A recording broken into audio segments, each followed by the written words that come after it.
chombo hiki ni kwa ajili ya mahubiri ya kivijana. So baada ya Yesu kuimba wimbo na wanafunzi wake wanapoelekea mlima wa Mizeituni, Yuda naye mbioni kwenda kumsaliti Yesu. Ni nini basi kilichokuwa kikiendelea katika mlima wa Mizeituni? Ukajiuliza, kwa nini wanafunzi wa Yesu pamoja na Yesu baada ya kuimba wimbo wakaenda mlima wa Mizeituni? Nini kilichokuwa kikiendelea katika mlima wa Mizeituni? Jambo la kwanza, unaposoma Mathayo 24 aya ya 3 inasema nini? Hata alipokuwa ameketi katika mlima wa Mzeituni, Naam, wanafunzi wake wakamwendea kwa faraka. Wakasema nini? Wakisema, Ndiyo. tuambie, Vipi? maneno hayo yatakuwa lini? Naam. Nayo ni nini dalili ya kuja kwako? Asante sana. Yesu Kristo alikuwa anawafundisha wanafunzi wake katika mlima wa Mizeituni.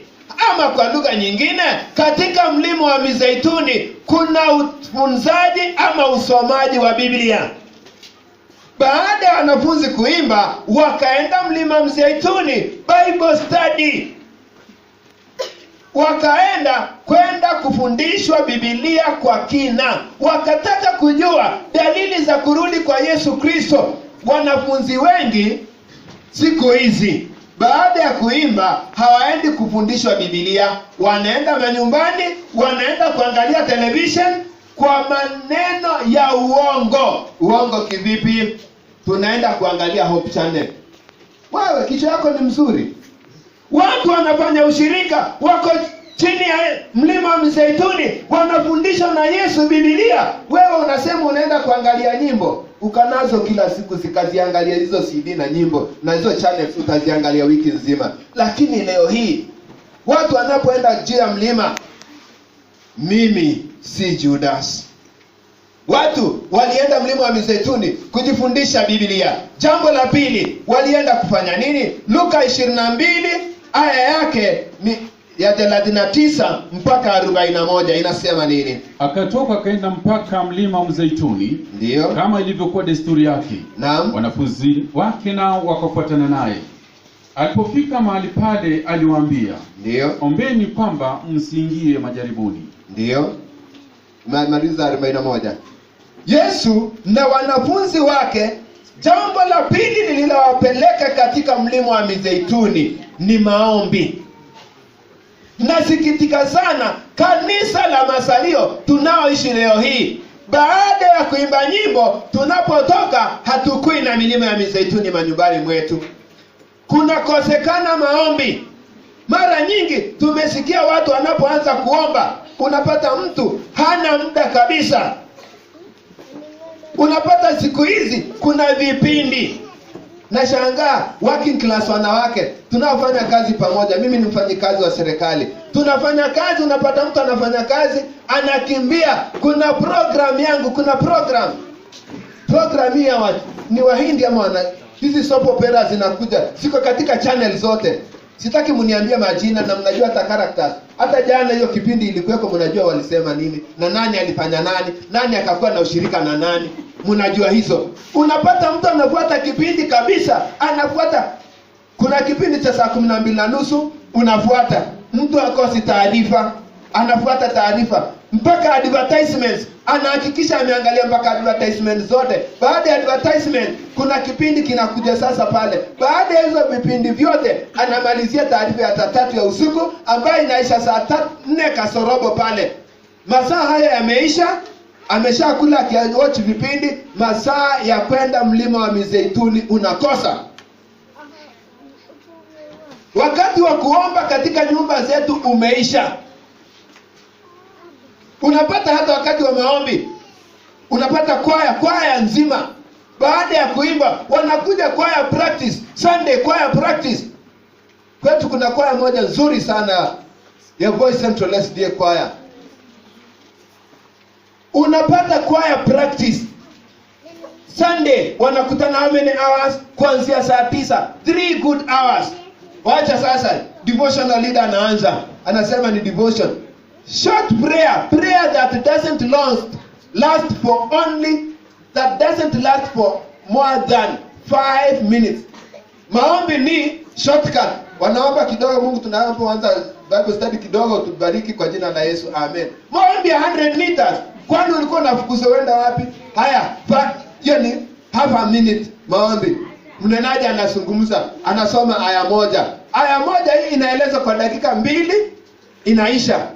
Anamalizia na ombi la mwisho wa nusu dakika. Unapojumulisha Bible study na maombi, yani unapojumulisha mlima wa Mizeituni, utapata ni dakika 3. Alafu unasema utampiga shetani. Unaanza kukaa kama wale wanaanza kuimba, shetani nitakusema kwa, utamsema, utaimba, hakuna. Hebu enda waambie shetani, uanze kuimbia shetani nyimbo. Waadventista tunajulikana sana kwa nyimbo. Ninapotazana na ninapotembea na ndugu, sijui wote inaenda. Unaimba, unapata wamama wanaimba kabisa. Ninaringa sababu Yesu ni mshindi, walimwengu wote shangilieni. Yesu ni mshindi. Unasikia tunasalimia mbinguni hivi, enda imbia shetani uone kama hatatoka. Unaambia ndugu huyu amepagawa leo, enda aanze kumuimbia. Utaimba mpaka jioni, mpaka usikia kwa imeshikana, hatatoka. Lakini anza kuomba, uanze kusoma neno, shetani anaanza kukaa mbali hivi.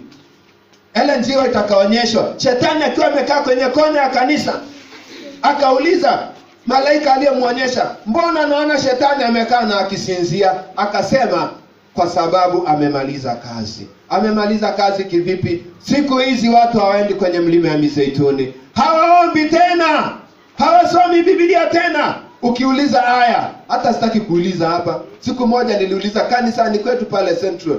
Mpaka siku hizi nikisimama tu hivi anasema ai, na usitupige sana. Nikisimama tu hivi nikasema nisomee aya. Ikasema,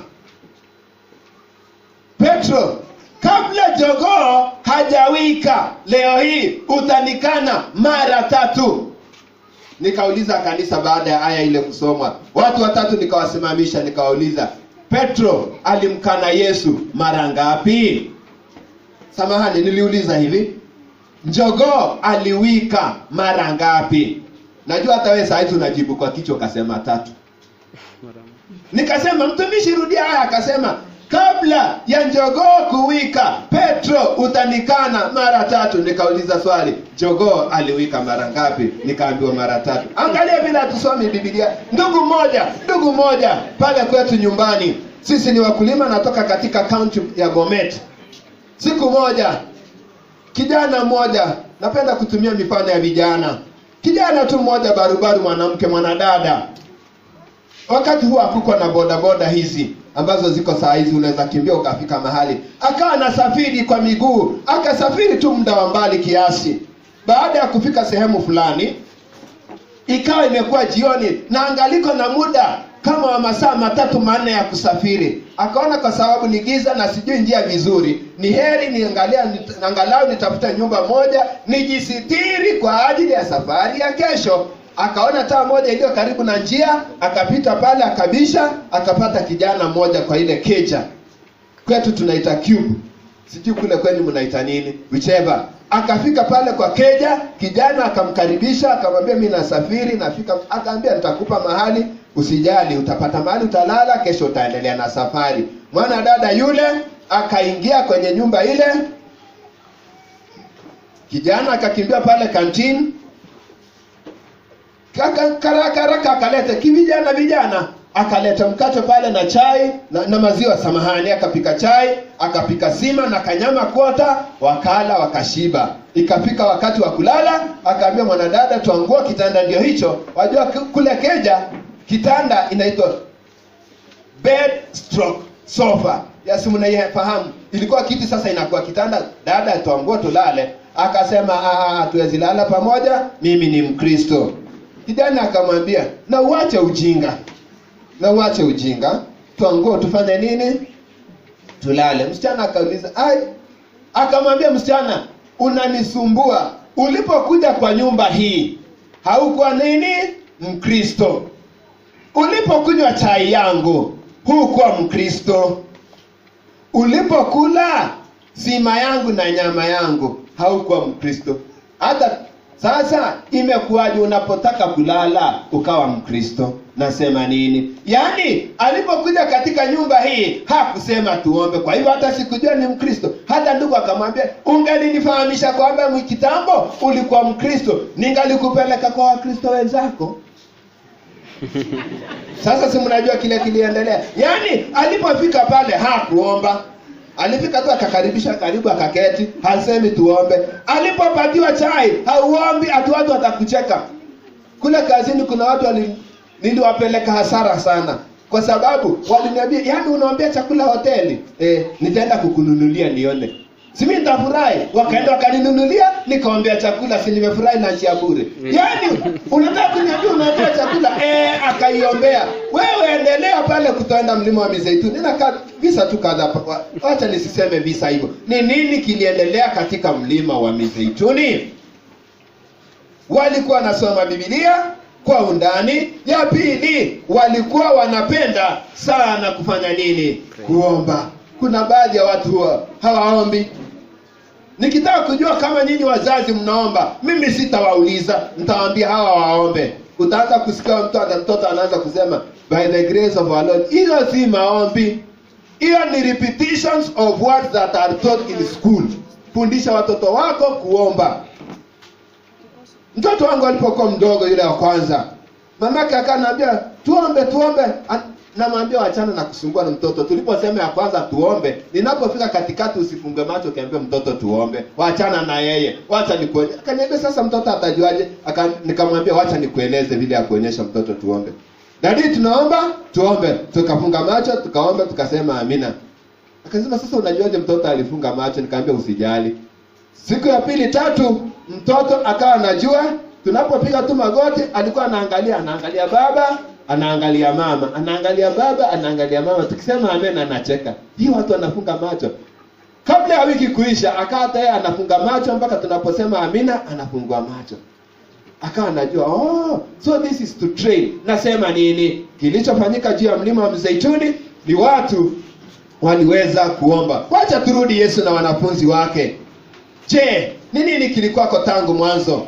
Kitabu cha Mathayo 10 aya ya 1 mpaka 4. Yesu aliwachagua. Soma. Akawaita wanafunzi wake 12. Yesu akawaita wanafunzi wake 12. Akawapa amri juu ya pepo wachafu. Sitaki kuwapatia majina. Ukisoma aya ya 1 mpaka ya 4 utapata majina ya hawa wafuasi wa Yesu. Wanafunzi wa Yesu waliteuliwa na Yesu. Kwa hivyo Yesu mwenyewe aliwateua moja kwa moja akiwaita kwa jina.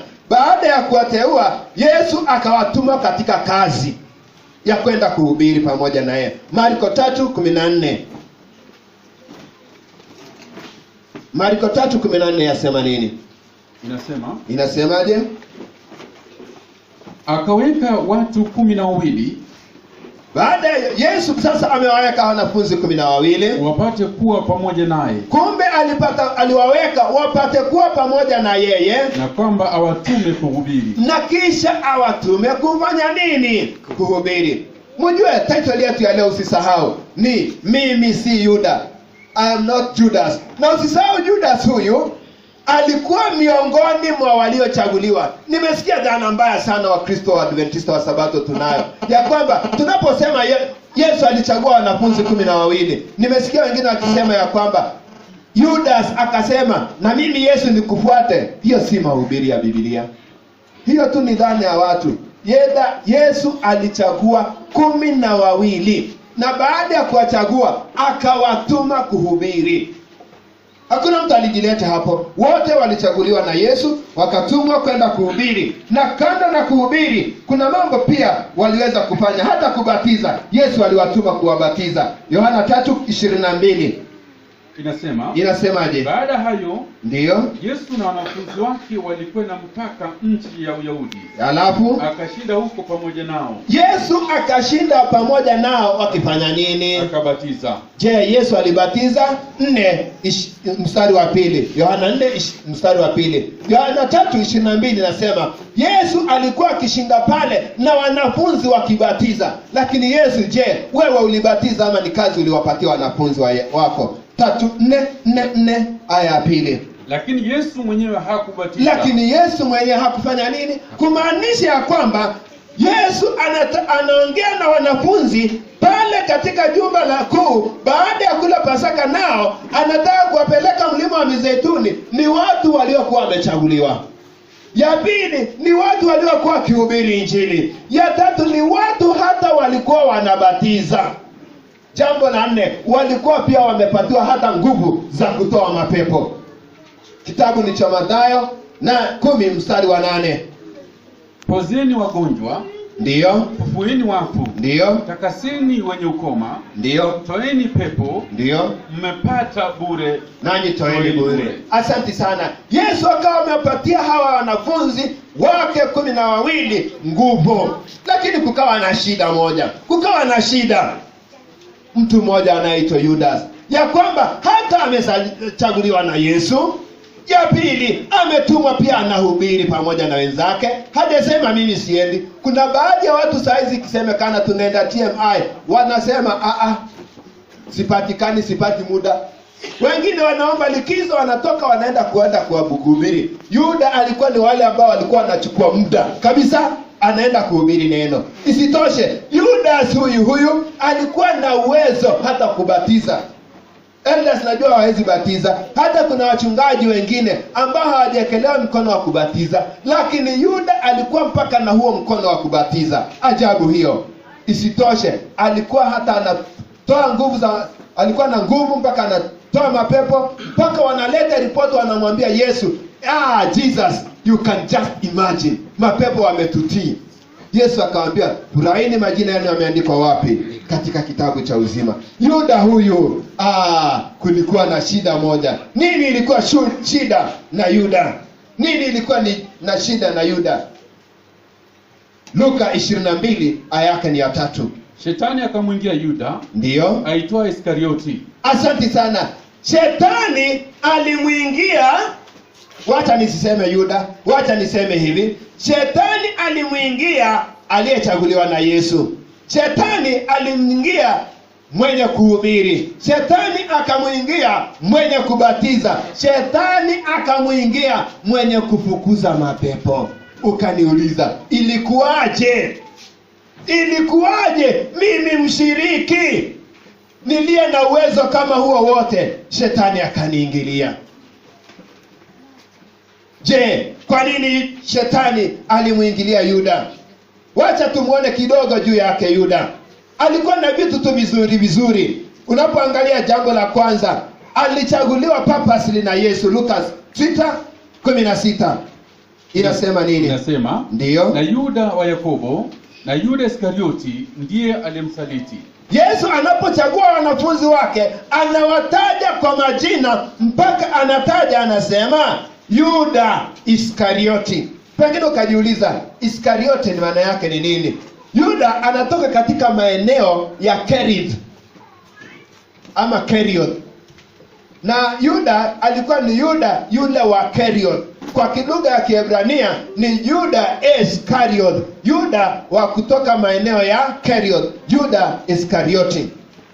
Yuda huyu ndiye Daktari Luka anamwandika, anasema atakaye msaliti. Ukiona maneno haya yamewekwa kwa mabano kwa Biblia kwamba ndiye atakaye msaliti nani? Yesu. Lakini Yesu anapomtaja anamtaja kabisa mpaka mahali anatoka, Yuda Iskarioti.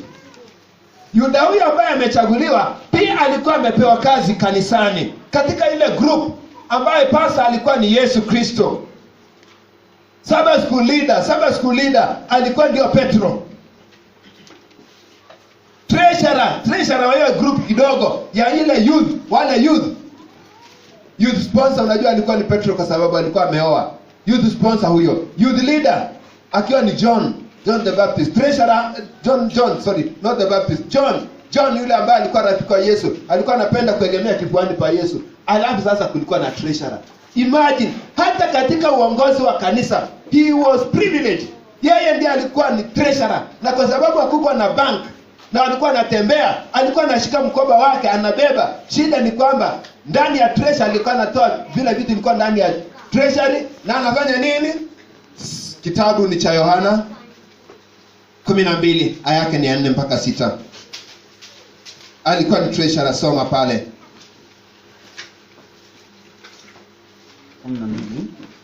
12 Lakini kabla ya hiyo, soma pia Yohana. Nilisahau tusome Yohana 6 aya yake ni ya 70 na 71, ya kwamba Yuda huyu ndio alichaguliwa na Yesu. Mpaka Yesu mwenyewe anasema nimewachagua 12, lakini anajua mmoja ndani yake tu bado ako na kitu ndani yake. Soma hiyo Yohana 6:70-71. Yesu akajibu, ndio, je, mimi sikuwachagua ninyi thenashara? ndio, Na mmoja wenu ni Shetani. je, mimi si Yesu sikuwachagua nyinyi 12? Yes, including Judas, na mmoja wenu ni Shetani. Alimnenea Yuda mwana Simeoni Iskarioti, maana huyo ndiye atakayemsaliti. Asante sana. Yeye huyu, yani mwanafunzi wa Yesu, aliyekuwa amechaguliwa na Yesu, aliyekuwa na uwezo wa kubatiza, uwezo wa kufukuza mapepo, na pia alikuwa ni treasurer, anaitwa, lakini mmoja wenu ni nani? Shetani. Tutaenda hapo, ngoja kidogo. Alikuwa treasurer. Yohana 12 aya yake ni ya 4 mpaka 6. Basi Yuda Iskarioti, ndio, mojawapo wa wanafunzi wake, yes, ambaye ndiye atakayemsaliti, akasema, alisema, mbona marhamu hii haikuuzwa kwa dinari 300 ndio, wakapewa maskini? Naye aliyasema hayo si kwa kuwahurumia maskini, lakini bali kwa kuwa ni mwivi, naye ndiye aliyeshika mfuko akivichukua vilivyotiwa humo. Yeye ndiye alikuwa treasurer, lakini treasurer ambaye alikuwa anafanya nini? Mwizi. Ndiposa Yesu akasema sikuwachagua 12 na mmoja wenu ni Shetani. Nasikitika asubuhi hii ya leo kwamba hata ninaponena hii, Yesu mbinguni anasema sikuchagua kanisa hili la Milimani, lakini mmoja wenu ni Shetani. Mtumishi, mbona unanitutusi? Katika Voice Central siku moja, kuna mama tu fulani alikuwa na mume wake ambaye hakuwa ameokoka, lakini alikuwa anamtuma sadaka, na sababu huyu mzee alikuwa anafanya kazi za ofisi za juu, alikuwa kila mara anatoa pesa nzuri.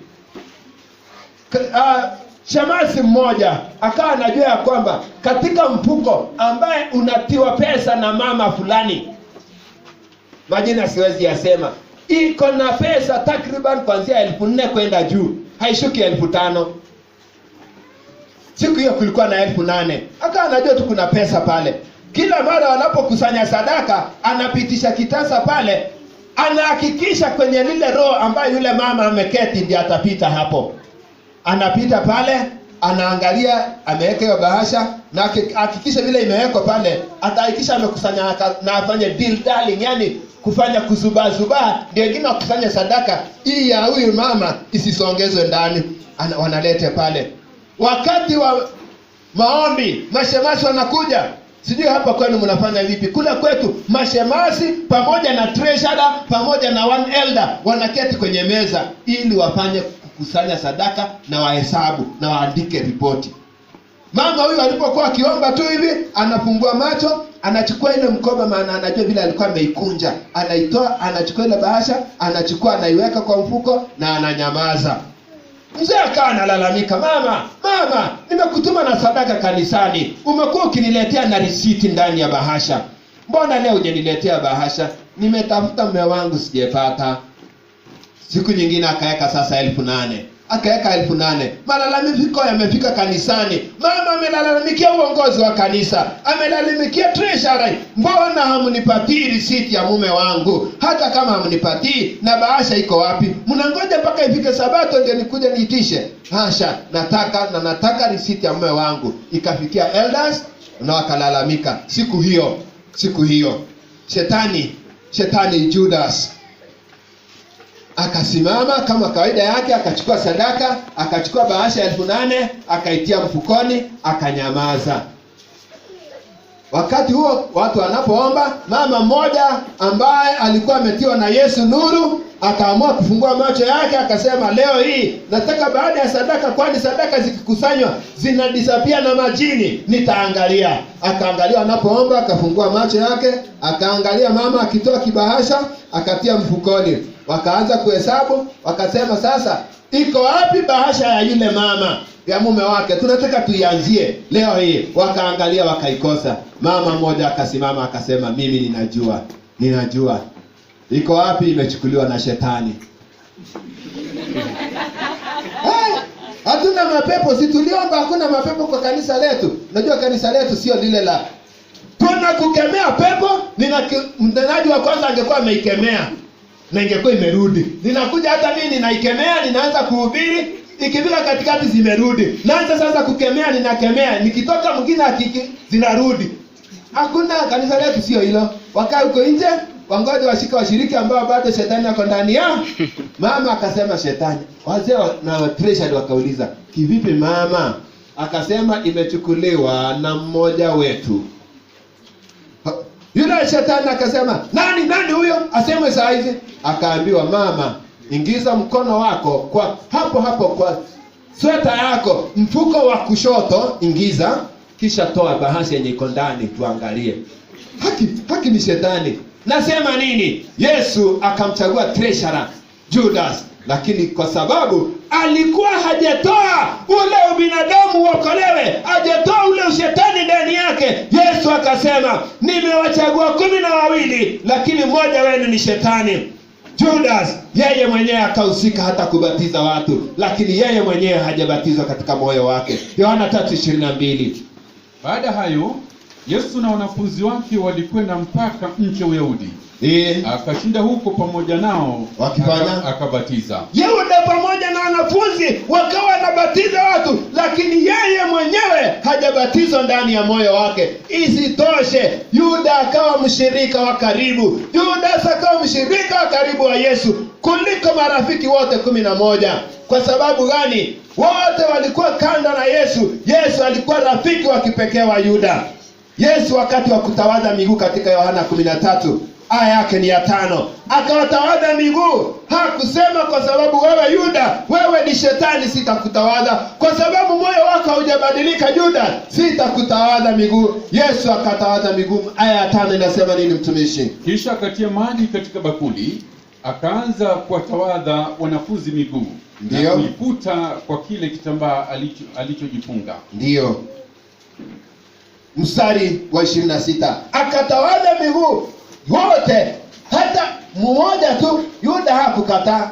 Na sana inapofika wakati wa Pasaka, elders wana announce vizuri, wanatangaza tutakuwa na Pasaka Sabato ijayo. Unakuja vizuri sana Sabato, jiandaeni kwa ajili ya Pasaka. Hata Yuda anakushinda. Imagine wewe na tumistake twako tudogo. Judas na ushetani wake alikula Pasaka. Hata Yesu akamtawadha miguu. Inaposemekana wazee watawadha miguu, wamama watawadha miguu, mkuja tukule meza, unapata mtu na mkoba wake anaanza anasafiri. Unaenda wapi? I am not Judas. Amen. Nitakula Pasaka. Yesu akasema usipokula Pasaka hauna ushiriki na nani? Wewe nawe unajifanya unakuja kanisani, Pasaka inaandaliwa, wewe kiguu na njia, unakimbia wapi Judas? Tungoje Yesu amalizane na wewe. 26. Basi Yesu akajibu, je, mtu yule nitaka ya Yesu jioni hiyo, kabla ya hiyo, Yesu jioni hiyo akasema mmoja wenu atanisaliti. Watu wakaulizana, je, ni nani? Petro alikuwa kierere. Youth sponsor akaambia youth leader ambaye alikuwa anaegemea kifuani pa Yesu hivi, anaitwa John, akaambia muulize ni nani. Soma Biblia hapo. John naye akamuuliza Yesu, confident. Unajua youth leaders wengine wanakuwa confident sana. Gopagi elders wanaenda kwa pasa nauliza maneno, ni nani? 26. Basi Yesu akajibu, je, mtu yule nitakayemtoelea tonge na kumpa? Yaani nitakayemtoelea, sio nitakayemtolea, nitakayemtoelea tonge. Akatowelea tonge, akalitua akampa Yuda, mwana wa Simeon Iskarioti. Unajua kutowelea ni nini? Wacha Kiswahili kisitusumbue. Yaani nitakayechukua, angalia kachapo pale, wanaume peke yake, hiyo ndio msikie. Wanaume wanapenda chapo 90% peke yake, 10% tu ndio hawapendi chapo. Akachukua chapo akaingiza kwa supu, ikishaloa unachukua unawekea kwa mdomo. Youth ni waone mkifanyiana hiyo, utaniambia. Nitaomba Mungu akupatie punishment kubwa sana. Kina mama na wazee nisikizeni. Kama wewe hujawahi mtowelea mwenzako, sijui ndoa mnaenda wapi? Alafu unakuja hapa mama, hujamtowelea mume wako, hata ukaingiza, hata kama una chapati ukaingiza slice ya mkate, hata kama unataka kuharibu uingize kwa chai labda ni ya watoto, lakini hebu mtowelee kwa chai kisha mwekee. Ataipokea. Alafu sikio unapokuja unasema wamama unaimbaje?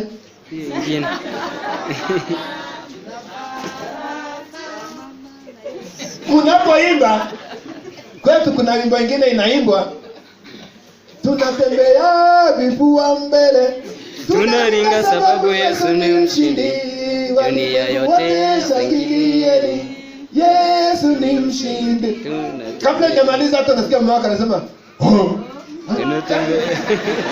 Unasikia tu yani mpaka anasha kubelea wengine. Sio kupenda kwake, ni kwa sababu alitowelea. Mama anakuaga kizirani. Enda chukua leo bwana. Chukua hata kama utaki kushika na mkono. Ijapokuwa harusi hatutaki. Unajua harusi zingine siku hizi mmeharibu. Hii digital yenu wa mama, mnaharibu harusi. Wacheni vijana wetu watowelee vizuri. Patia kijana shika. Ati unaenda unashika, unanawisha mikono bwana na bibi harusi wamefanya harusi, mnakata keki vizuri na kisu, mnachukua ati alafu anampeleka. Achana na hiyo ujinga. Shika na mdomo, shika ile keki. Mwambie mama, chukua sahani wewe matron. Mwambie toa na mkono. Toa na mkono kisha wekea the bride.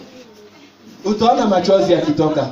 Bwana Yesu asifiwe. Amen. Shida yenu tutaka kukua kizungu sawa, lakini inapofika mambo ya intimacy, hebu fanyeni nyumbani. Nimesema youth, niwaona huko nje mkifanya hiyo mtanitambua. Shida yangu I'm very strict. Enda kwa Voice Central. Taja tu jina Jonah Waitage.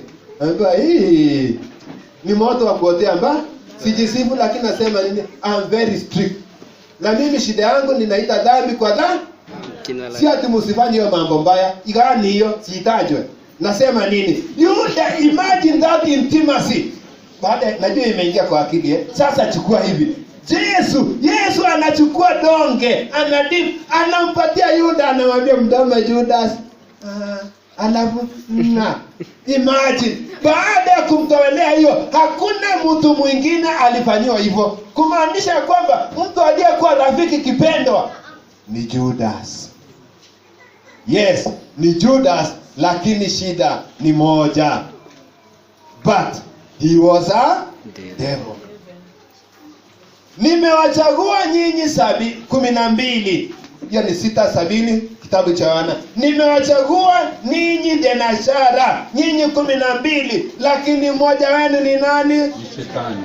Yaani Yesu, unataka kusema washiriki ambao tumebatizwa, tunakula meza, tunaimba, Yesu, unataka kusema ati ni shetani? Yaani hiyo swali Yesu, unataka kusema tuko na ushetani yani?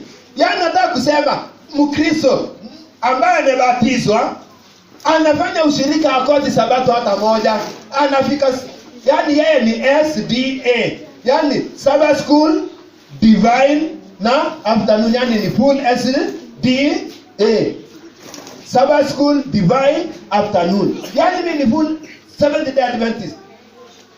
Kando na hiyo, hata katika uongozi wa kanisa, labda mimi ni shemasi, labda mimi ni nini, na baada hata niko kijana, niko barubaru. Isitoshe, hata wakati mwingine mimi ninaongoza kwaya, naimba kwaya. Yaani Yesu, unataka kusema can that Christian be a devil? Yesu anasema yes, you can be a devil. Unaweza kuwa baada ya kuimba badala ya utoke kwenda mlima wa Mizeituni, unakimbia kwenda kumsaliti Yesu. Hapa sasa ndio pana swali kubwa. Unataka kutuambia mtumishi, yani hata hapa Kitengela pana watu ambao bado wanakimbia kumsaliti Yesu?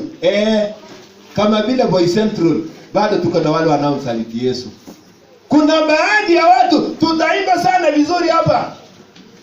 Acha waimbe. We are marching to Zion. Beautiful, beautiful Zion. Akimbisha.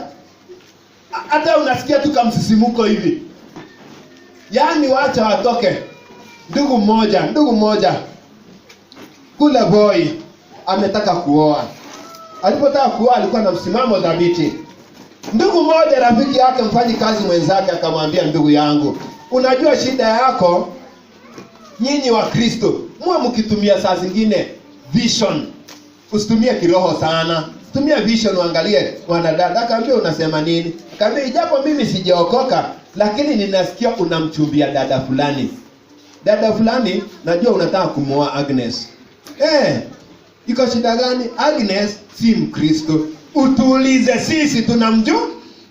Unamaanisha nini? Mimi sitaki uone kama ninakuchongoa kwa Agnes ili umtupe ni muoe. Nataka tu kukusaidia kwa sababu wewe ni an example in our village, in our town area. Kwa sababu wewe ni example of a real Christian. Tunataka uwe Ukristo wako, uwe Mkristo mzuri, alafu pia utusaidie utuhubirie. Okay, kivipi sasa ndugu? Nataka kukusaidia. Si leo ni Sabato, jioni nataka unikute mahali fulani. Hapo tu town. Unikute hapo. Ndugu yule akamwambia, basi tupatane. Baada nikitoka kanisa nitakukuta. Jioni kijana akaenda akamkuta, akamwambia, ulituliagana unionyeshe kitu. Tukae tu hapa, si watu wametoka kanisani wameenda nyumbani. Saa 1 ikifika nitakwambia kitu. Akapiga story hapo. Akaja akachai hapo. Saa 1 jioni akamwambia, sasa kuja nikupeleke. Simama hapa. Pale pameandikwa nini juu? This and that, what bar. Umenileta hapa kufanya nini? Kukusaidia. Si unaona kuna mwangaza? Nataka sisi tusimame hapa kwa giza. Hapa kwa giza mwangaza usitumulike. Wakasimama kwa giza. Ndugu Agnes anakuja sasa. Watu unajua saa zile alikuwa kanisani, alikuwa ni malaika, alikuwa amevaa mpaka magoti hayaonekani. Sasa hivi magoti yanaonekana. Kashindo kina dada, unadhani unatusumbua na magoti? Magoti ya ngamia, mishaona ngamia ana magoti ngapi? Wewe unatutisha na moja. Yaani ako na seti, anapopiga magoti, anapiga na ya kwanza. Ukitaka kumkamua, anapiga magoti na ya kwanza. Anafikia sasa nafasi ya wewe kumkamua ukiwa umechuchumaa vizuri. Alafu akitaka sasa ya pili, anapiga goti ya kwanza, alafu ya pili ndio afanye nini? Ndio alale. Sasa hiyo magoti tu set moja ndio unaringa nayo. Msichana wa watu akakuja, anangua size ya hii koti yangu. Walio nyuma, si mnaona tu hii koti yangu vile inatoshana. Size ya hii koti yangu. Yaani nguo size ya hii koti yangu. Alivaa nguo akasahau. Yaani alivaa top. Mnajua top akasahau bottom. Oh, where's my top? Sijasikia akiuliza bottom. Oh my. Wakavaa top peke yake, hakuvaa bottom. Sasa anakuja ameshikana na wanaume, anakuja Agnes. Na miguu iendaga straight, ukikuja kanisani yanaendaga straight, lakini unapoenda mahali pengine yanaendaga XYZ. Sasa Agnes akaenda. Jamaa akafanya, mwenzake akamziba mdomo. Usiharibu. Nataka upate kitu kinaitwa evidence. So usiharibu. Akangojea. Agnes akaenda. Yaani ni wale watu wakienda, akamwambia, ndugu mimi sitaki kuingia bali lakini nataka tusimame mlangoni uangalie, pengine alikuwa anaenda kuona kasini yake. Akaenda. Agnes amekalia mwanaume badala ya kukalia kiti. Akiweka hivi mguu anaweka times, kumaanisha ni X. Sasa mapaja yote wapi? Ziko PE. Na unajua PE haifanyikagi ndani, si muelewa? Agnes akaniambia, nadhani unafikiria na kunywa soda. Nunuliwi soda, ngoje uone. Akapiga Guinness ikateremuka. Guinness ikaisha, akachanganyikiwa. Sasa ile inaitwa nini? Ile inakaa colorless. Wacheni kujifanya hamjui, na saa zingine mnatumia kidogo hata kwa sababu ya tumbo. Agnes akachomeka yote. Macho yakatan upside out, inside out. Yakatan inside. Akaanza sasa kuongea, akashikwa karibu kijana afika, ndugu yake akamshikilia akamwambia, nataka uvumilie, njoo sasa turudi tuende mahali petu tusimame. Akaja sasa akishikwa kila mahali anataka kushikwa, wanaume wamelewa, watu wamelewa, hata yeye hajijui. Akaambia, njoo sasa hapa kwa mwangaza, mahali taa inatumulika vizuri sana, uwaone. Anapokuja sasa, ndugu akamwambia, utamsalimia. Wacha mimi nisonge kando, si unamuona sasa. Akaja akamwambia, Agnes, ujambo? I can explain. No, I don't need explanation. Nimewachagua 12, lakini mmoja wenu ni nani? Si hata wewe unajua kile unafanya. Jamii nyingine fulani, nimekuwa kule kwa makambi kama Sabato ya pili iliyopita. Nilikuwa pale makambi. Sitapataja kwa sababu pengine unatoka pale.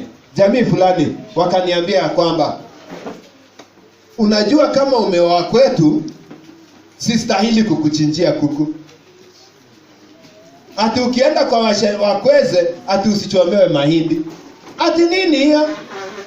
Hiyo itikadi, wewe ni Mkristo, unasema nakaza mwendo mbinguni kila siku. Haupandi, unasema tu hapo kwa mdomo. Ukifika pale, unaenda unasema ati mume umeenda kusalimia ati watoto wako wanakaa, unasema hiyo nyumba si ingine ya watoto, siwezi ingia. Mila na desturi zinasema, umeenda kusalimiana ati siwezi chinjiwa kuku. Shindwa kabisa. Lazima uokoke, umkubali Yesu Kristo, na sio kama Judas. I am not Judas. Wakati mwingine tunaweza kujisumbua tukasema, na hii vijana wametusumbua. Vijana, kuna wazee saa hizi. Tutakapoenda round tuseme sasa tusalimiane. Mtu anakuja anasalimia elders, kina dada. Alafu anaruka mume wake, mbona humjamsalimia? Tulikuwa naye asubuhi. Kwani mlipokuwa naye asubuhi imeandikwa atakuambukiza ukimwi ukimsalimia? Hajawahi salimiana na yeye, isipokuwa tu siku ile mume wake aliwahi enda safari, akarudi kutoka safari, akajua at least nimeletewa dress mpya. Hiyo siku tu ndio ulimsalimia. Aibu sana kwako. So tusije tukaa tunaangalia vijana na tukasahau sisi wengine. Hata wengine hawasalimiani hapa kanisani washiriki. Kwa sababu gani? Tuna ushetani ndani ya mioyo yetu. Hatujataka kutubu. Tukajiuliza, lakini Yesu, unataka kumaanisha tuko na kashetani ndani yetu? Ndio, kashetani. Ambapo unasema unakaza mwendo, unaiba hapa mchana na usiku, tunakaza mwendo, nakaza mwendo mbinguni, lakini ni na mpango wa kando, naomba nikisafiri, wazee wa kanisa wasijue, Bwana unidue tu. Mbona mwimbi? Wewe si uko na kashetani? Ati kashetani. Kitu cha kwanza. Jambo la kwanza, watu wana ushetani wapi? Kitu cha kwanza, watu wana ushetani katika mahusiano, relationship. Tusiangalie vile unakuja unasimama hapa alafu unaanza kutuimbia. Wacha tuone mahusiano yako. Wewe baba, wewe mama, wacha tuone uhusiano wako. Wewe kijana, wacha tuone uhusiano wako. Mavazi je? Njoo swala la mavazi. Hata tusiongee mengi. Njoo swala la kuongea na mambo mengine. Alafu swala la mwisho, kile unachokula, kile unachoweka ndani ya mdomo wako. Itashangaza. Wacha tuweke moja kwa moja, alafu tuweze kuangalia mambo haya moja kwa moja sasa. In relationship. Wakati huu sasa tuko na tabu na vijana. Tuko na tabu kabisa. Jambo la kwanza, unapata Wakristo wasichana, Wakristo wanaume, mbona hamtaki kuolewa kanisani? Unajua vijana wa kanisa si romantic. Wewe, mimi situsi watu, lakini kichwa chako ni mzuri. Unasoma vizuri sana Yohana wa kwanza 4:8. Mungu ni upendo. God is love. Alafu ninakuja huko sijaokoka, nakuja nakwambia I love you. Kichwa chako ni mzuri hata usisense. Laini vizuri sana ni ya Safaricom. Laini yangu ni Safaricom. Alafu ni Safaricom. Alafu naweka airtime ya Airtel. Alafu unaniambia mbona haingii? Si kuna maanisha kuna kitu shida. Shida itakuwa ni airtime ama shida itakuwa ni laini?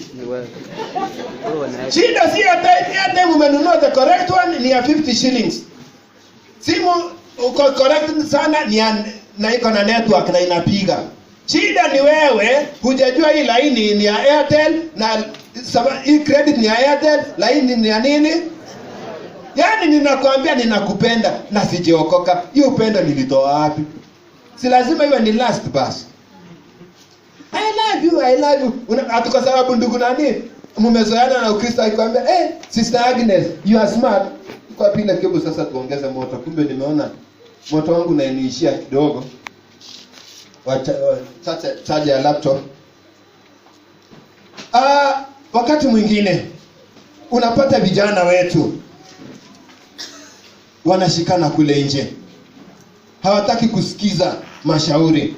Msichana mmoja kule kwetu, baada ya kushauriwa katika kanisa, akaambiwa dada fulani wachana na uchumba wa nje.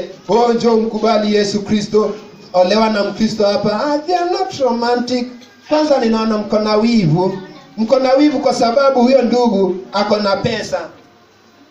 Na mumeone ya kwamba ati nikiolewa, ulikuwa nafikiria ati nitaolewa na kijana yako ambaye suti tu ni moja ya brown habadilishagi. Nitaolewa, mpenda musi? Nitakuja niwajengee kanisa wote wenye mumehang hapa. Nitawajengea kanisa. Mume wangu ako na set of fleets of vehicles. Ana import. Tuko na depot Mombasa. Wacha hiyo. Mume wangu mimi. Uliolewa lini? You cohabit. Shida tuko nayo ni hiyo ya non-believers. Unashikana nao. Kesho ukipatikana huyo msichana alifanya hivyo, tukamshauri akashindikana.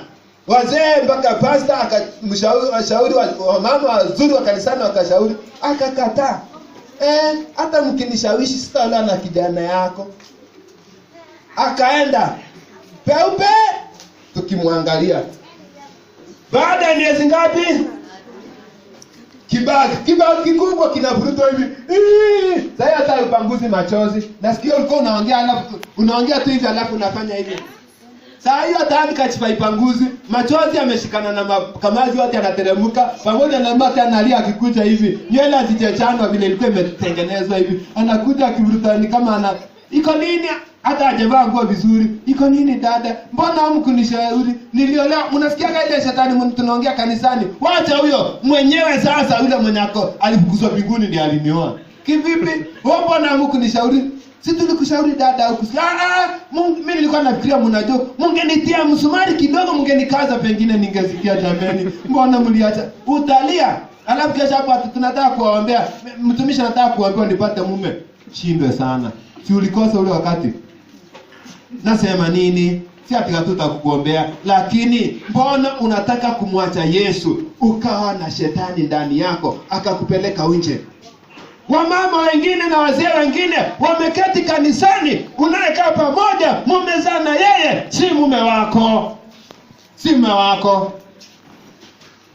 Lakini si tumezana yeye, tumekaa hakuna. Mlijoiniwa wapi? You don't have a marriage certificate. Haukuolewa traditionally, haukuolewa civil, haukuolewa religiously. Wewe uko wapi na mumezaa pamoja? Church elders. First elder. Uko wapi? Unajua mahubiri yangu yanaelekea mwisho. Sasa hii ni wito wako wa kwanza. First elder, where are you? First elder, simama. Nauliza, wangapi wanakaa katika kanisa hili? Mume na mke. Na mjoi shikanisha na ndoa takatifu na mume wako. Mke wako ama mume wako kwa mikono juu. Wewe utaangalia, utanakili ni kina nani. Alafu Jumatatu hiyo haikaliwi na church board. Hiyo ni wao binafsi washawishi waende kwa not pressure inaitwa nini? attorney. Waende kwa attorney, waanze kwenda kujiandikisha. Wakisema wameanza kujiandikisha, njoo kwa kanisa mkae, muweke church board, alafu hii Sabato iweke church board nusu. Yaani inaitwa emergency church board. Mpitishe na baraza, useme ya kwamba tunataka kushikanisha maharusi, alafu sasa mkishapanga mwambie pastor, nimepata watu wanataka uwakutanishe. Uwapatie. Nataka kuona mikono ambao hawajakutanishwa, mikono juu. Ikiwa hauna cheti, hata kama ulienda kwa civil marriage na hujakutanishwa na ndoa halali ndani ya kanisa la Mungu, weka mkono juu. Na I hope unajua washiriki wako. Juzi nilikuwa makambi, tukaambia church elder ataje majina ya washiriki kwake 10. Church elder number 1 mpaka number 3 walishindwa kutaja washiriki ngapi? 10. Umewaona mikono? Hiyo imeisha. Nataka kuomba kwa ajili ya hawa. Shida yangu, mahubiri yangu ni very tofauti. Simama kwanza elder, tunaomba. Mikono hiyo juu, tunaomba pamoja nanyi. Baba, katika jina la Yesu Kristo, na waleta watumishi wako ambao wamejua umuhimu wa kuanza ndoa zao kwa mfungo wa kufungwa na wewe Baba. Wanapoanza processes, Baba, kawajalia neema. Na kama kuna mipango ambayo shetani analeta kuvuruga, Baba, ukayavunja katika jina la Yesu Kristo. Pokea sifa na utukufu kwa jina la Yesu Kristo tunaomba na kuamini. Amen. Mwanzo process hiyo. Naendelea, vijana wengi sasa hivi wanafanya cohabiting. Unaishi Nairobi, wazazi wako hawakujui, unaanza kushikana na wasichana, unaanza kushikana na wanaume, mnaishi pamoja, si mume wako. Hiyo ni usherati, na Yesu anataka kutuondolea ibilisi hiyo. Anataka kutuondolea ibilisi hiyo. Utoke katika mambo ya cohabiting. Unaenda weekend. Ninafanya kazi mahali ambapo ninapata attachis wanakuja. Unapata attachis, weekend anakimbia anaenda kuoshea jamaa fulani. Ati ni chali wangu. Ati na unamuita my husband. Tena unajaza mdomo. Nani alikupatia akawa your husband? Ati najua my husband. Tena mnapigana wadada wawili. Ati nobody can take my husband. Ulipatiwa na nani isipokuwa ni shetani? Na kwa sababu shetani alikupatia, you can have multiple. Lakini Yesu anapokupatia, kifuli kinawekwa, inasemekana whatever God has joined, let no man put asunder. Hiyo mambo ya cohabiting iishe leo, kwa sababu usipoisha utakuwa Yuda, na Yuda baada mambo yake kuisha akaenda akajitia kitanzi, akajinyonga, akaanguka matumbo kisha nje. Na kwa sababu ya hiyo hatutaki uangamie. Ndiposa Mungu amenituma kuja kukuletea habari hii. Wewe unaenda ukilala na mwanaume, ati hapo tutafanya kitu. Holy Mary, Holy Mary and Holy Joseph. Ati unajua ninaenda tu ninamfulia, wewe unapewa hizo shughuli na nani? Wachana nazo kabisa. Uokoke, umkubali Yesu Kristo awe Bwana na Mwokozi katika maisha yako. Sio Yuda ambaye alikuwa amebatizwa akibatiza na hajawahi badilika ndani ya moyo wake. Ubadilike leo hii, umkubali Yesu Kristo. Sio wakati mwingi unakutwa pale unaanza kuhangaika. Unakuwa ni vijana ambao hana maana. Unapata vijana kule mitaani wanahangaika, kazi wanafanya, michezo ambaye haistahili. Yesu atakapokuta, unapata siku zitakuwa zimepita. Jambo la pili, baada ya relationship tunakuja mavazi. Mavazi ni jambo limesumbua kanisa sana. Nikawa ninasema kina dada msivai hivi kanisani. Sasa nimebadilisha. Vaa kabisa kama unaenda kwa Yesu. Kwa siku ngapi? 6. Kwa sababu siku 6 unahubiri kule wapi? Nje. Wewe vaa miniskati yako, vaa ene upuzi unataka ukuje kwa Sabato. Kwa sababu siku hiyo wewe ndio unakuja kuhubiriwa. Bwana Yesu asifiwe. Wacha nirudie sehemu hiyo. Vaa kwa tangia Jumapili mpaka Ijumaa. Uvae kama shetani. Vaa kabisa kama kahaba. Uvae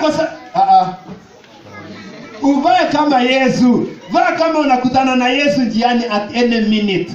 Uvae kana kwamba unaenda kwa president. Uvae kwa sababu kule nje unaenda kufanya nini?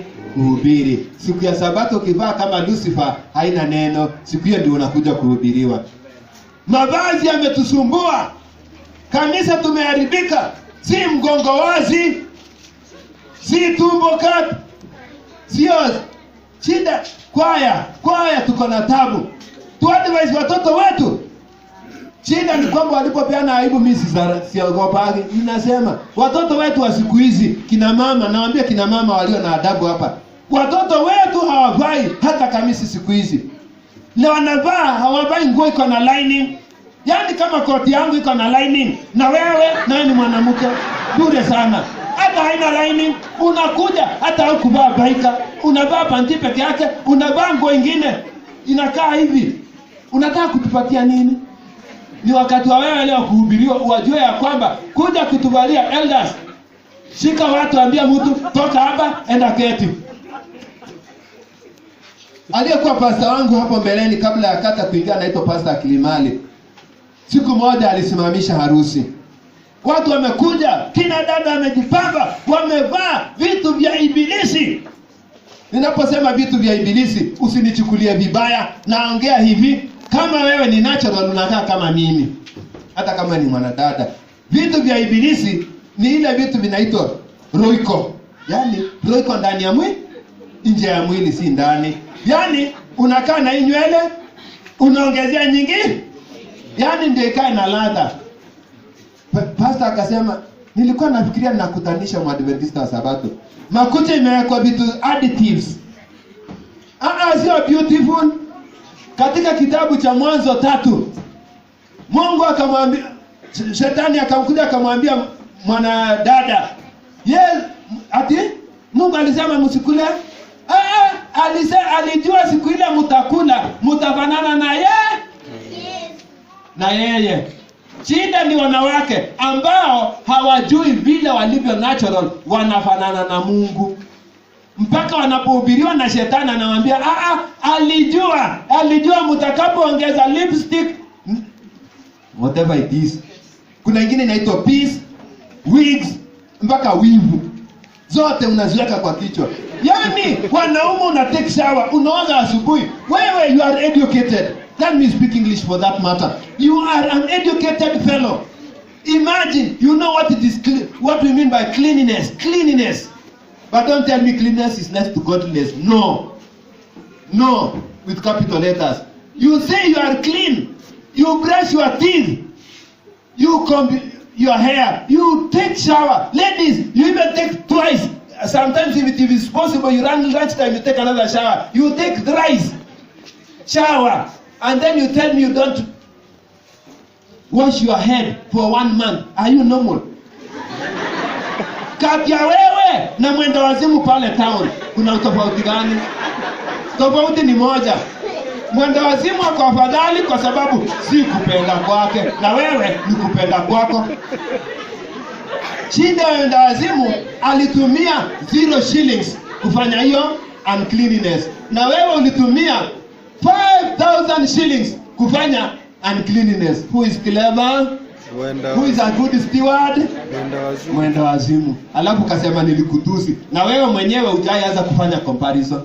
Hata ndio mwenda wazimu anaweza nigonga. Kwa nini hata wakivijana nakuta dada, alafu namwambia I love you. What? You are loving a devil, kimbia.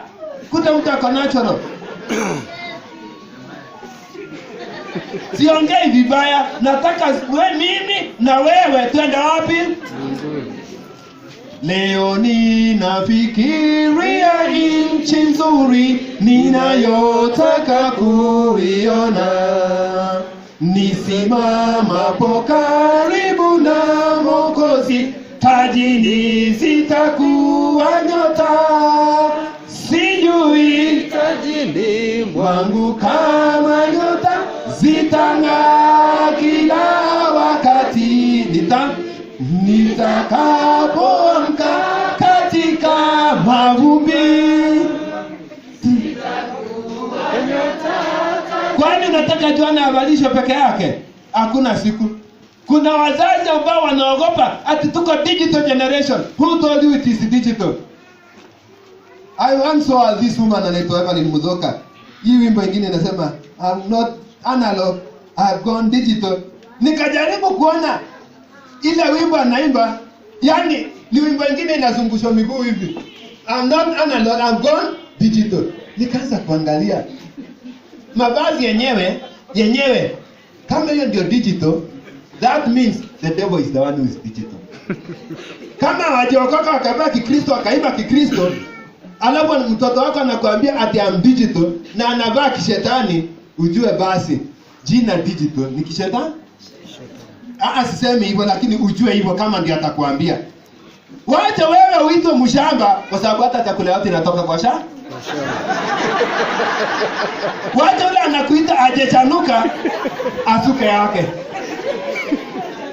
Tunataka wazazi wanaweza kusimama akaambia mtoto kwangu uingie nje.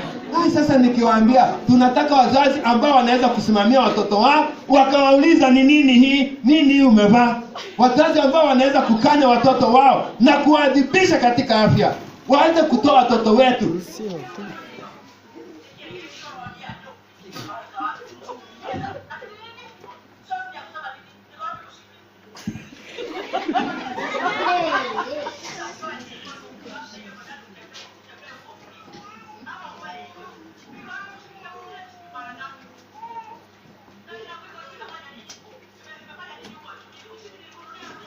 Hizi ni vitu zinatembea, ziko tu kila mahali mtazipata. Nasema nini? Twende jambo la 3.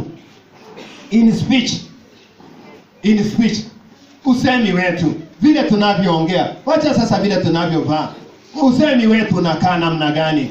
Ninaposema usemi wetu, siongee tu vile mnavyoongea na rafiki. Siongee. Kuna watu ambao kuongea kwao, wacha tu anaongea mpaka washirika ambao wamefika juzi kanisani, unapata wanatoka kanisani. Kuna wale marafiki zetu wametoka hivi karibuni tu. Simumeona wameinua mikono tukawasalimia, wazee wakawakaribisha. Shida ni kwamba mtaanza kuwaongea. Muanze kuongea mpaka katika kuongea mnawapiga ngome katika kuongea mpaka mnatoka kanisani.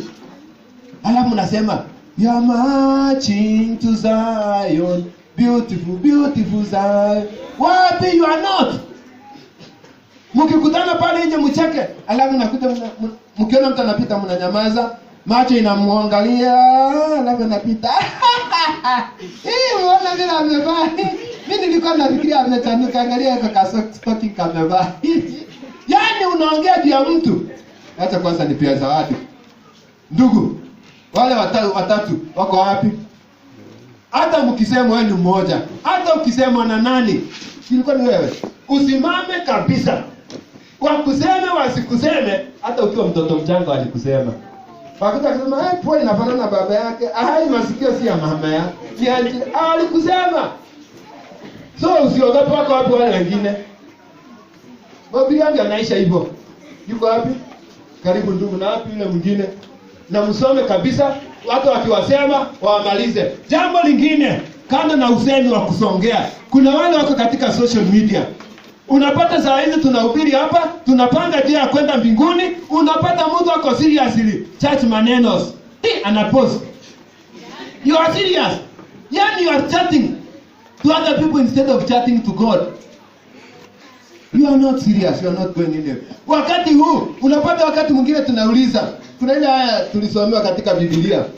Ati ilikuwa inasema nini 26 verses 30. Yule ambaye tulisomewa na msomaji kwa somo kuu. Akasema baada ya kuimba wimbo wakatoka wakaenda katika mlima wa Mizee.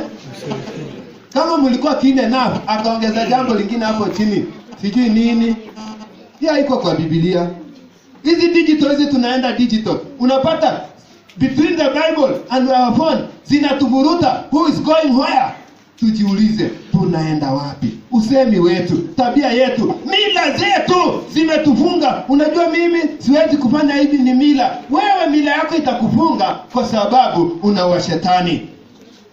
Kwa hivyo nataka tuangalie jambo hili la mwisho la appetite. Appetite. Watu wengi sana wameangamia kwa sababu ya appetite. Hawajui wakati wa kukula. Mhubiri 10 mstari wa 17 inasema heri kwako watu wakiwa wanajua time ya kukula.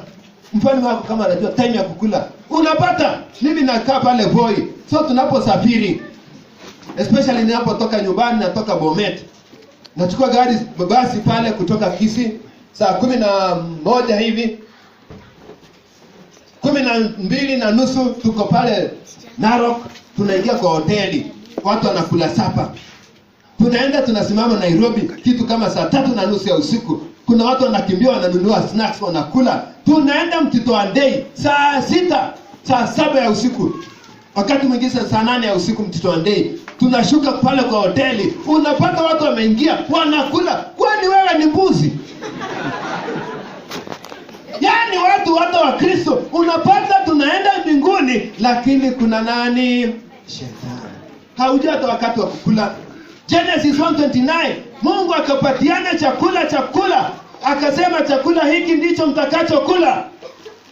Mtakula nafaka. Watu siku hizi hawataka kukula chakula cha shambani, wanataka kukula vyakula vya mitaani. Unataka mpaka radio na TV na gazeti kufundishe. Radio sio Citizen sio nini, wanatuambia sijui maziwa hii. Niliona juzi siku nyingine wakisema yogurt ya Nakuru ni mbaya. Nikaona paka inachinjwa Nakuru na kuna paka nyingine ilikuwa inachinjwa Mombasa. Hiyo yote niliona. Hata niko na hizo clip zote. Uzuri ninapokaa hivi watu wananitumia, nikasema good, wanajua mimi ni mtumishi na nitazitumia katika teaching one day. Wananitumia hizo vitu, nasema Bwana asifiwe. Unapata hizo vitu, unapata hizo watu wanakimbia, wanakula vitu ambazo sio chakula. Ezekiel 4:11 anakuambia mpaka anataja majina ya nini, ndengu, sijui ungangano, sijui nini, anataja mpaka mstari wa 9. Soma pale utagundua hicho chakula kinapikwa kivipi. Lakini watu hawataki kukula vizuri kama Wakristo. Kwa sababu gani? Kwa sababu mmoja wenu ni ibilisi. Unapata mtu anakula chakula, anapokuja saa hizi tunaongea hapa jinsi ya kwenda mbinguni, mtu anafanya unasinzia nyumbani mwa Mungu. Are you serious? Ni kwa sababu ya vyakula unavyokula. Kichwa changu kimekuwa yaani kumwona kichwa hende kuna itani yako. Unajua hiki kichwa changu, unajua hiki tumbo changu. Tutaangalia chakula unachokula. Unaambiwa na mpaka na media hii chakula sio nzuri, sio, wachana na hii. Bado wewe unakazana naye. Tunaishi wakati wa jioni, karibuni Bwana Yesu yuaja. Nangaza machoni naona, karibuni Bwana Yesu yuaja. Ole wenu mnaosoma gazeti, mtazamao kwenye televisheni, msikiao kwenye maredio na kushindwa kuyaelewa mambo. Mnataka mpaka media ituambie Wakristo jinsi tutakavyoishi. Vijana, unapata tunakaa nyumbani starehe, tunakula kweli vizuri, tunakula na adabu, lakini unapata tuko na ushetani. Inafika tuko na bash. Bash imetumaliza. Tunaenda vile tunavyoingia katika bash zile. Angalia, ni jambo la kutisha sana. Tunapoangalia katika bash tunazozienda, watoto wetu wanaenda wanakula vitu vibaya. Wanasema kunywa tu because it is my birthday. Watoto wetu wanaharibika pale. Imefika wakati wa sisi kuamka na kutoishi kama shetani, bali tuweze kuishi vizuri. Watu wamekula mambo ya alcoholism. Unapata manyumbani mwetu wale waliojaliwa na majumba makubwa na fedha za ajabu, tunakaa mpaka tuko na wine, ati ni ya kuteremsha chakula, si ya kulewa. Sitaki kuongea vya vyakula na contents ambazo ziko ndani yake, lakini nataka uangalie maisha yako. Je, Yesu akikuja kupata diet ulio nayo katika nyumba yako, atafurahia? Wengine wanavuta tumbako. Wengine wanatumia si sasa tumbako, but tobacco and alcoholic products. Ni wangapi wamewahi sikia maji ikiitwa soft drink? Wasomi peke yao ndio nauliza hiyo swali. Ni wangapi wameshasikia maji ikiitwa soft drink? Elders, chai huwa inaitwa soft drink. Chai haiitwi, si ndio? Mbona mtu akwambia kuna soft drinks na hard drinks? Si that means hizo drinks zote sio mzuri. Hapo tu jiwekee isikuwa, si ndio? Wine and fast food. Tunakula vitu tusivyovijua vinatoka wapi. Kesho tunadhuru afya yetu na tunasahau. Tunapodhuru afya zetu, Mungu anatuangalia. Lakini mimi si Judas. I am not Judas. Uende ukajiuliza, adhuhuri ya leo, mimi si Yuda, lakini ngoja kwanza kidogo. Umekuwa mfuasi wa Yesu Kristo, jioni itakapofika, wanadada, niko na choir members pale Voice Central, unawaacha waangalie wanakwaya wakiimba na kwaya ile mavazi wamevaa, unasema oh Jesus come quickly we go home. Ikifika jioni uwapate na nguo, kina dada waliobarikiwa na sitting allowance wanavaa nguo ingine. Hai, unasema hata ukikutana naye unaambia mlikuwa na kanisa, simjui. Yaani anavaa nguo mpaka akienda hata washiriki wale wa nje wanasema hata kama sisi si wa Kristo lakini hatuvaagi hivyo.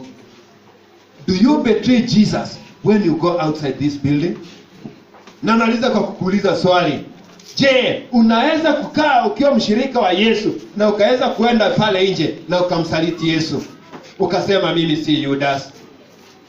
Je, katika masomo yako unaweza kwenda ukaweza kumsaliti Yesu na ukakuwa ukisimama na msimamo wa aina gani katika kanisa? Namaliza na kisa hiki. Ndugu mmoja baada ya kumaliza katika chuo kikuu na akapata shahada nzuri tu, akaalikwa katika interview moja, akaenda. Baada ya kwenda pale katika interview ile akafanya, akaambiwa sasa this is the result, you are qualified among the other interviews, you are qualified. Sasa kampuni inakupa a self-contained furnished house, a company car, and kifunguo tutakupatia siku ile utaresume, ndio hii, na tutakupatia 1 week resume, enda ujitayarishe alafu utakuja. So enda ujitayarishe alafu ukuje. Ndugu yule akaambiwa do you have any other question before we call it a day? Akasema yes, I am a Seventh Day Adventist Christian and I don't work on Saturday. Akaambiwa that's good, we also don't work on Saturday, but we have scheduled meetings which we occasionally plan in our company, and we always schedule them to be on Saturdays. We fear that we might call you to attend them. Akasema no. Akaambiwa we always have them about 2 to 3 hours. You can come from 8 up to 10. We know that Seventh-day Adventists do hold their meetings, wako na mahubiri ya saa 5. Utapata toto ukikosa ile asubuhi, utapata ya saa 5. Otherwise tunaweza ishedi liende ya saa 8 uende kanisani alafu kakuja saa 8. We can adjust. Unaonaje? Akasema I cannot adjust in anything. I have to have a 24-hour full service with God. That means kuanzia Friday hata kama mtakuwa na meeting should not last up to 6. Nitatoka niende nihudhurie kanisa langu na mpaka 6 jioni.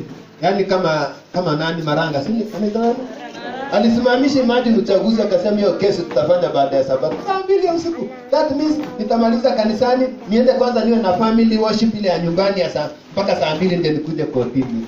Mwanaume huyo kijana akasema hiyo ndio stand yangu.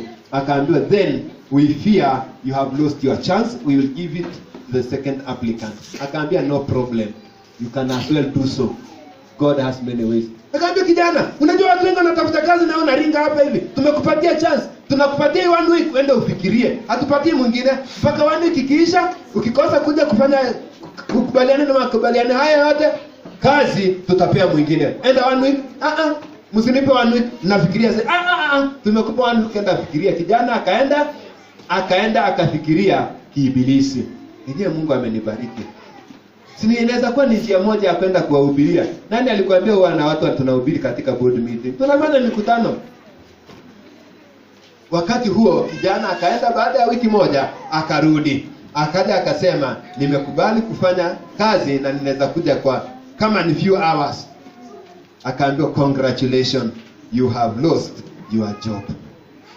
We wanted a faithful man and we thought we had gotten one.